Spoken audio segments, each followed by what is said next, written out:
හැමෝටම ඔයාලටත් එකතු වෙලා ඉන්න CEB YouTube channel එකත් එක්ක. හරි මම කලින් දවසේ වීඩියෝ එකක් කරා ECU remapping tools ගැන. එතකොට ඒකෙදි මම කතා කරපු එක tool එකක් තමයි මෙන්න මේ CMD flash කියන tool එක. ඒක සම්පූර්ණයෙන්ම ඉංග්‍රීසි වීඩියෝ එකක් කරේ. ඒකේ සිංහල වීඩියෝ එකක් ඔයාලට අවශ්‍ය නම් මේ වීඩියෝ එකට හරි ඒ වීඩියෝ එකට හරි කමෙන්ට් එකක් දාන්න සිංහලෙන් ඔයාලට පැහැදිලි කිරීමක් අවශ්‍යයි කියලා. හරි එතනදි මම කතා කරපු එක tool එකක් කිව්වේ මෙන්න මේ CMD flash කියන tool එක. එතකොට මේ CMD flash කියන tool එකේ අපි බලමු මේකේ pin out කොහොමද එන්නේ කියලා. හරි ඒ tool එක ගැන විස්තර ටිකක් මම එතනදි කිව්වා. එතකොට ECU ECM remapping කරන්න තමයි මේ tools පාවිච්චි කරන්නේ. එතකොට remapping වලට සම්බන්ධ තව software එකක් තියෙනවා. ඒ දේවල් ගැනත් මම කතා කරා.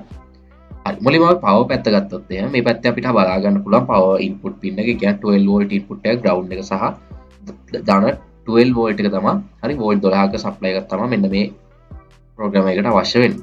හරි ඊට පස්සේ මේ පැත්තේ AUX cable එක බලා ගන්න පුළුවන් සහ USB port එකක් බලා ගන්න පුළුවන්. හරි මේ පැත්ත තමයි ඊතුරු port දෙක අපිට බලා ගන්න පුළුවන් වෙන්නේ. මම මුලින්ම මෙන්න මේ port එක ගැන කතා කරොත් එහෙම මේ port එකේ බලන්න pin තියෙනවා 1 2 3 4 5යි 6 7 8යි 9ක් තියෙනවා. හරි pin 9ක් තියෙනවා. එතකොට මේකේ පළවෙනි pin එක අපිට බලා ගන්න පුළුවන් ground pin එකක්. තුන්වෙනි pin එක CAN high. හතරවෙනි pin එක K line එක. ඊට පස්සේ පස්වෙනි pin එක CAN low pin එක. හරි ඒ වගේම 6 7යි PWM pin දෙක pulse width modulation pins දෙකක් තියෙන්නේ. 8වෙනි pin එක non connected සහ 9වෙනි pin එක දාන්න 12 volt හෝ 24 volt ඒක vehicle model එකෙන් model එකට වෙනස් වෙනවා.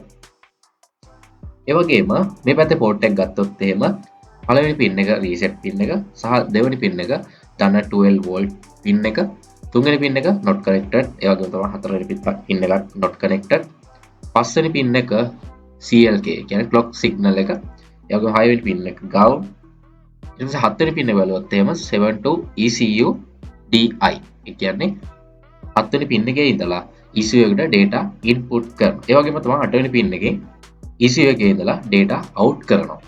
හරි හත්වෙනි pin එක සහ අටවෙනි pin එක. නවවෙනි pin එක 12 volt pin එකක්. ඒ වගේම 10වෙනි pin එක not connected pin එකක්. කියන්නේ NC කියලා දාලා not connected කියන්නේ. ඔයාලත් මේ ප්‍රෝග්‍රෑම් එක ගන්න බලාපොරොත්තු වෙමින් ඉන්නවා නම් මේක වැදගත් වෙයි කියලා මට හිතුණ නිසා තමයි මේක ගැන වීඩියෝ එකක් කරේ. හරි මේකේ win out සම්බන්ධව. හරි එතකොට මේ CMD flash කියන ප්‍රෝග්‍රෑම් එක පාවිච්චි කරනවා කියලා කිව්වේ ECU remapping කරන mileage correction හරි mileage optimization එන්න මේ වගේ දේවල් තමයි මෙන්න මේ CMD flash කියන tool එක අපි පාවිච්චි කරන්නේ.